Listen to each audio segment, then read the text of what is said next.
Kailangan ko to, be. Akala ko before hindi ko kailangan, pero kailangan ko pala. So, ganito pag nag-check out kayo, naka-bubble wrap ng mabuti. Trending to, be. Ito kasi ang tagal ko itong inantay. Ito yung sunglasses na talaga namang, ayan yung mismo lagayan niya, be ba? Good as good talaga, nakapackaging ng maayos. Sirain. Ito bukas na. Wow. Grabe. Tingnan niyo naman. Oh.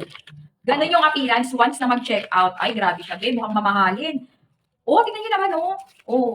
Tapos, ayan. Hala, Ravi Rice. Ganda ng ano, ng frame. Pang motor. Oh. Ay, grabe to, be. Pwede sa papa ko to. Oh, ayan guys, pang motor. Pwede sa'yo, pwede sa asawa mo, pwede sa kapatid mo, pwede sa tatay mo. Naka-discount sale. Ang ganda ng frame niya. Di ba? Ang ganda ng frame niya. Ang mura lang nito, be. Ayan, oh.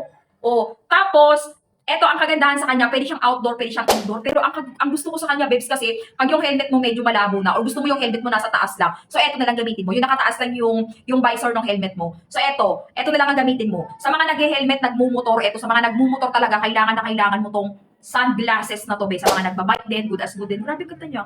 Bet ko to, naka-discount sale to ngayon. Bilisan nyo na habang mura pa. Ganda rin gawing hairband. Charot lang. Pero maglalagay ako ng link dyan, click mo na.